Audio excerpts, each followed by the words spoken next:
So here's the finding I want to open with. Google calibrated the core Web Vitals thresholds, the 2.5-second good LCP cutoff, the 200 millisecond INP cutoff, the zero point 0.1 CLS cutoff to what a meaningful share of existing sites could already hit. Not to the point where any one site's own conversion actually stops responding to speed.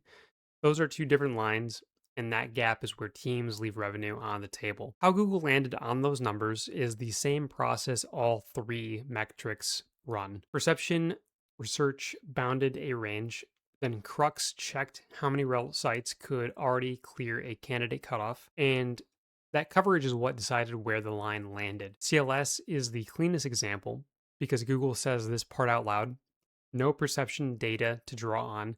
So they tested internally and rejected a stricter number specifically because too few sites could hit it given how common third party embeds are. Which brings me to the part that actually matters once you're passing. This is Tammy Everts' work at Embrace.io, a real user monitoring study across 10 real sites, correlating each site's own LCP against its own bounce rate instead of importing Google's shared cutoff. 4 of those 10 hit their real plateau before the 2.5-second mark ever kicked in, with best case values under a second. Two honest limits: retail only, LCP only. So treat it as strong evidence for one metric in one vertical and not a blanket replacement for Google's number. On the other side of this, speed keeps paying off well past good per Google's own published case studies. Vodafone tested a real LCP improvement and saw a genuine sales lift.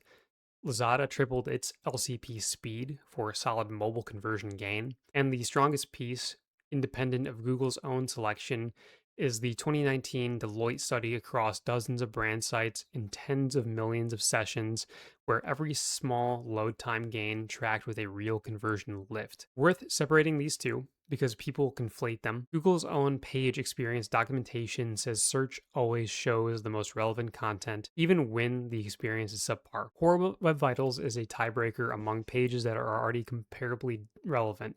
So the case for pushing past good is a revenue case and not so much a ranking case, which is really the whole argument in one phrase.